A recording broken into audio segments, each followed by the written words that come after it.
Hey, good Thursday morning to you all. It's Friday. It's my Friday.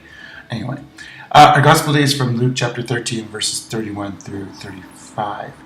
And this is one of those, I think, of passages we could maybe say it's a little bit obscure, meaning that it's not one commonly used. I don't think I've ever heard this one used, especially for the Sunday gospels.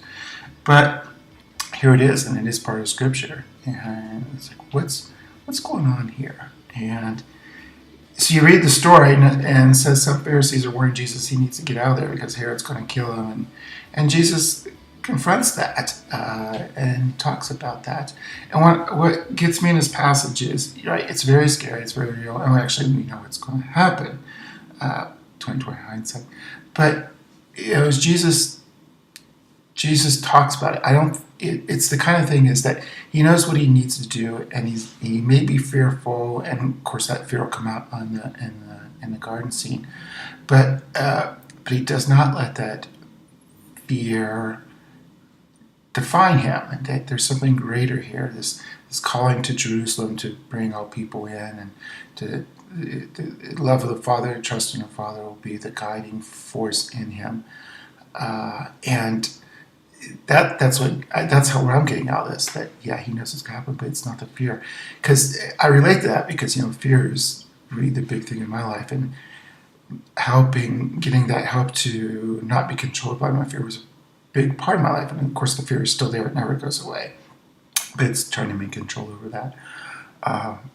It's like, okay, what's the bigger thing here? What's more than beyond my fear? I think that could be for any of us. Fear of failing, fear of getting bad grades, fear of maybe not doing it well. Those are all valid fears, but in the end, do they matter? What's the greater picture? What's the bigger picture? I think, and it's God pulling us forward, God calling us forward. Do we trust God to help us to make things better? Because I think fear really becomes about me, myself, and I, my ego. And that's the one I gotta make sure it doesn't get in the way, because my ego can. All our egos can.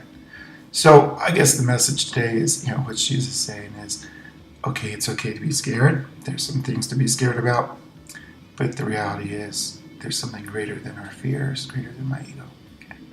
All right, guys, enjoy the weekend. I'll see you back here on Monday.